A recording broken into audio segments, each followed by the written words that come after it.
नमस्कार दोस्तों, इस वीडियो में आपका स्वागत है। अगर आप सीयूईटी पीजी जूलॉजी या लाइफ साइंस का प्रिपरेशन कर रहे हैं तो ये वीडियो आपके लिए गोल्डन अपॉर्चुनिटी होगा। क्यों? मैं बहुत सारी चीजें बताऊंगा कि आप कैसे 200 प्लस स्कोर कर सकते हैं और क्या क्या चीजें करना चाहिए जिससे आपका ये होगा। कौन सा बुक पढ़ना चाहिए, कैसे बुक पढ़ना चाहिए, रिवीजन कैसे करना चाहिए, एमसीक्यू कैसे सॉल्व कीजिएगा, मॉक टेस्ट कैसे दीजिएगा, क्वेश्चन कहाँ से प्रैक्टिस करना है। तो बहुत सारी चीजें हैं, वन बाय वन चीजें बताऊंगा, आपको ध्यान से सुनना है। 5-10 मिनट का बात है, आपको बहुत सारी चीजें मिलेगा। मैं गारंटी के साथ बता सकता हूं, जो आप पहले जानते थे ये वीडियो के बाद आपको ज्यादा चीजें पता चलेगा। और बहुत सारी चीजें मैं न्यू बताऊंगा जो बाकी लोग नहीं करेंगे, आप करिएगा तो आपका स्कोर ज्यादा बढ़ेगा और 200 प्लस स्कोर कर सकते हैं। जहां पर जिसके द्वारा आप जितना भी टॉप यूनिवर्सिटीज है, डीयू हो गया, जेएनयू हो गया, बीएचयू हो गया, हैदराबाद यूनिवर्सिटी, पौंडीचेरी, यहाँ पर आपको एडमिशन मिल जाएगा। ठीक है, तो पहले आपका वन बाय वन शुरू करता हूँ और बिना किसी देरी का। तो पहला जो चीज आपको करना पड़ेगा वो है कि आपका एग्जाम पैटर्न और एग्जाम का जो सिलेबस है और जो आपका पीओआईक्यूज है उसको पहले अपने पास रखना पड़ेगा। तो सिलेबस डाउनलोड कर लीजिए, पीओआईक्यूज डाउनलोड कर लीजिए और एग्जाम पैटर्न को देखिए। तो पहले आपको अगर एग्जाम पैटर्न को अच्छे से एनालिसिस कीजिए तो आपको पता चलेगा कुछ कुछ चीजें। जैसे क्या क्या पता चलेगा कि आपको पता चलेगा 50% के आसपास क्वेश्चन जो है पीओआईक्यूज से पता चल जाता है। 50% से आसपास जो क्वेश्चन आता है वो cell biology, molecular biology, biochemistry, ये सब एरिया जो है, टूल टेक्निक थोड़ा बहुत, इम्यूनोलॉजी थोड़ा बहुत, यहाँ से आता है 50% क्वेश्चंस। ये एनालिसिस करके पता चलेगा आपको अगर आप लाइफ साइंस का प्रिपरेशन कर रहे हैं। जूलॉजी के टाइम में थोड़ा अलग होगा क्योंकि जूलॉजी में थोड़ा क्लासिकल जूलॉजी और कॉम्परेटिव एनाटॉमी आ जाता है जो सीयूईटी जूलॉजी कर रहे हैं। ठीक है, दोनों का अलग अलग पेपर होगा। कुछ कुछ जगह में इसके आप जूलॉजी के थ्रू भरिएगा फॉर्म, कुछ कुछ जगह लाइफ साइंस के थ्रू भरिएगा। इंडिविजुअल भी दे रहे तो कोई दिक्कत नहीं। तो पहले आपको एग्जाम पैटर्न को समझना पड़ेगा, सिलेबस को समझना पड़ेगा और जो फ्रीक्वेंटली आस्क्ड एरिया जिसको हाई वेटेज सब्जेक्ट ये एरिया बोलते हैं हम लोग, उसको पहले खत्म करना है। भले आप 1 महीने पहले स्टार्ट कीजिए या आप 2 महीने पहले स्टार्ट किए हैं या कोई बंदा जो है या बंदी जो है वो 20 दिन पहले शुरू करे। जो भी करे आपको ये चीज पहले आपको करना पड़ेगा। आपको पता होना चाहिए क्वेश्चन कहाँ से आ रहा है। बाकी 30% जो एरिया वो माइक्रोबायोलॉजी, इकोलॉजी, ये सब एरिया से आता है। बहुत सारे बच्चे पूछते हैं कि सर जूलॉजी से हूँ, लाइफ साइंस से हूँ, फिजियोलॉजी से बहुत क्वेश्चन आता है। तो भाई डेफिनेटली फिजियोलॉजी भी 50% एरिया में आता है। फिजियोलॉजी से बहुत ज्यादा क्वेश्चन आता है तो फिजियोलॉजी से भी पढ़ना पड़ेगा। मोस्ट इंपॉर्टेंट एरिया जो है उसके बारे में मैं वीडियो डिटेल में बनाऊंगा, एक वीडियो में बना के रखा हूँ, आई बटन में जाके क्लिक कर लीजिएगा। तो जब आपका ये काम हो जाए, 1-2 दिन में ये काम हो जाएगा कि आप एग्जाम पैटर्न को समझ लीजिएगा, सिलेबस समझ लीजिएगा और क्वेश्चन कहाँ से आ रहा है ये आपको पता चल जाएगा। ठीक है, उसके बाद आपको बनाना पड़ेगा प्रॉपर स्टडी प्लान। आप प्रॉपर स्टडी प्लान में जब आता है बात, तो बात ये आता है कि सर कब पढ़ूं, कैसे पढ़ूं, कॉलेज होता है, स्कूल हो जाए, बहुत सारी चीजें आ जाता है। कौन सा बुक पढ़ो, स्टैंडर्ड बुक पढ़ने बोल रहे टॉपर, हमारे पास स्टैंडर्ड बुक नहीं है, मैं पढ़ नहीं पाऊंगा, बहुत डिफिकल्ट लैंग्वेज होता है, इंग्लिश टफ है, मैं इंग्लिश बैकग्राउंड से इतना आता नहीं हूँ। ये सब चीज का प्रॉब्लम मैं सॉल्व कर दूंगा इस वीडियो में।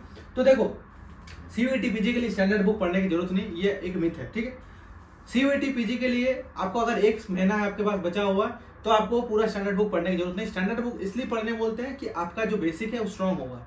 बट अगर आपके पास समय कम है प्रिपरेशन के लिए तो मैं बोलूंगा कुछ कुछ बुक्स है जो आपको फॉलो करना चाहिए, जिसका लिंक मैं डिस्क्रिप्शन में दे दूंगा, आपको दिखा भी देता हूँ। ये देखो, ये है पाथफाइंडर का लाइफ साइंस का बुक पार्ट 1। ठीक है, और ये है पाथफाइंडर का लाइफ साइंस पार्ट 2। इसके साथ एक मॉलिक्यूलर बायोलॉजी का बुक आता है, वो भी इसके साथ आ जाएगा। मैं डिस्क्रिप्शन लिंक में दूंगा। मैं भी ये पढ़ता था जब मैं मास्टर्स का प्रिपरेशन कर रहा था, बट उसके साथ मैं स्टैंडर्ड बुक्स भी पढ़ता था, लेलिंजर, एल्बर्ट्स, ये सब। बट वो मैं पहले से स्टार्ट किया था पढ़ना, इसलिए अगर आप पहले से नहीं कर रहे हैं, आपके पास 1-2 महीना ही बचा हुआ है, तो definitely this the book will help you definitely. ठीक है, तो ये बुक पढ़ लीजिएगा, डिस्क्रिप्शन में लिख दूंगा, और नहीं लिए तो ले लीजिएगा। उसके बाद जो जूलॉजी वाले बच्चे हैं, ये बुक जो बॉटनी, जूलॉजी, माइक्रोबायोलॉजी से, this the book by the doctor Anita Sehgal, unique publication का है, जूलॉजी, बहुत अच्छा बुक है। ठीक है, तो ये बुक भी आप फॉलो कर सकते हैं, बहुत अच्छा बुक है। और जो बच्चे क्वेश्चन सॉल्व करना चाहते हो तो यहाँ पर भी क्वेश्चन है। और ये जो पाथफाइंडर का जो कंबाइंड बुक आता है, इसमें भी आपको एमसीक्यू मिल जाएगा। अलग से एक बुक आता है, व्हाइट रेड स्ट्रिप का एक बुक होगा एमसीक्यूज के लिए। उसके अलावा अगर बुक चाहिए तो आर्यन का एक बुक आता है जूलॉजी का, एमएससी एंट्रेंस एग्जाम का, वहां पर बहुत सारा क्वेश्चन आपको मिल जाएगा, उसका भी डिस्क्रिप्शन में मैं लिंक दे के रखा हूँ। ठीक है, तो ये हो गया बुक्स जो आपको 1 महीना, अगर आपके 20 दिन बाकी है तो ये बुक आपको बहुत हेल्प करेगा। 20 दिन 30 दिन को आप हल्के मत लीजिए। बहुत सारे बच्चे सोचते हैं कि मैं स्क्रैच से शुरू करूँ, कोई स्क्रैच नहीं होता है। आप 11-12 पढ़े हैं, उसके बाद आप बैचलर में फर्स्ट ईयर सेकंड ईयर पढ़ रहे हैं, उसके बाद थर्ड ईयर में आ गए, उसके बाद आप सीयूईटी पीजी दे रहे हैं, तो सीयूईटी लाइफ साइंस दीजिए कि जूलॉजी दीजिए, डिपेंड करता है आपका क्या इच्छा है। बट आप पहले से चीजें पढ़ के रखें तभी ना एग्जाम दे रहे हैं। तो आपको पढ़ने का जरूरत नहीं है, आपको रिवाइव, मतलब चीजों को रिवाइव करना है, मतलब रिफ्रेश करना है। आपको फिर से एक बार गो थ्रू करना पड़ेगा चीजों को, वो करने के लिए सफिशिएंट टाइम है 30 दिन। अगर आप सीरियसली अपने साथ ऑनेस्ट है, अपने साथ चीटिंग नहीं करते हैं, तो मैं आप खुद से सोचिएगा कि आप 5 घंटा नहीं निकाल सकते डेली पूरा क्लास करने के बाद, कॉलेज का क्लास करने के बाद 5 घंटा 4 घंटा नहीं निकलेगा आपका, डेफिनेटली निकलेगा। बट आपको थोड़ा मैनेज करना पड़ेगा, चीज़ों को मैनेज करना पड़ता है। बट बहुत ज़्यादा स्ट्रिक्ट मत हो जाएगा कि हाँ यही करूँगा, ऐसे क्या होता है बोरिंग हो जाता है, फिर जब फ्लो से हट जाती है। तो उसके लिए क्या करना पड़ेगा, कंसिस्टेंसी जो होता है, मतलब डिसिप्लिन के साथ आपको एक काम को रेगुलर करते रहना है, इधर उधर मैनेज करके थोड़ा। तो 5-4 घंटा डेली पढ़िए, क्वेश्चन सॉल्व कीजिए, रिवाइज कीजिए, मल्टीपल टाइम रिवीजन जरूरत है। तो ये सब चीजें आपको करना पड़ेगा, तभी जाकर आपका प्रिपरेशन अच्छा होगा और 200 प्लस आप स्कोर कर पाइएगा। तो ये हो गया आपका कंप्लीट स्टडी प्लान। डेली 5 घंटा पढ़िए, प्रोमोडोरो टेक्निक का इस्तेमाल कीजिए। प्रोमोडोरो टेक्निक पता नहीं तो देख लीजिएगा, 45 मिनट 50 मिनट पढ़ना होता है, 10 मिनट 15 मिनट गैप लेना पड़ता है। ऐसे करके 5-6 घंटा पढ़ लीजिएगा, काम बन जाएगा। रिवीजन डेली करना है, सुबह शाम रात, जैसे आप गोली खाते हैं दवाई खाते हैं ऐसे आपको रिवीजन करना पड़ेगा। हर वीक में आप क्वेश्चन प्रैक्टिस कीजिए, डेली कोशिश कीजिए 10 से 20 क्वेश्चन आप सॉल्व कर लें, सब्जेक्ट वाइज टॉपिक वाइज, जैसे आपको रैंडमली करना है कर लीजिए। तो आपको प्रीवियस ईयर क्वेश्चन पर भी सॉल्व करना पड़ेगा, और प्रीवियस ईयर क्वेश्चन पर जहां सॉल्व करके रख रहे हैं उसका भी आपका रिवीजन करना है बाद में जाके। जो इंपॉर्टेंट एरिया है, जैसे मैं एंटीबॉडी का मेरा नोट्स का ग्रुप है, मैंने डिस्क्रिप्शन में लिंक दे दूंगा, आप ज्वाइन कर लीजिएगा।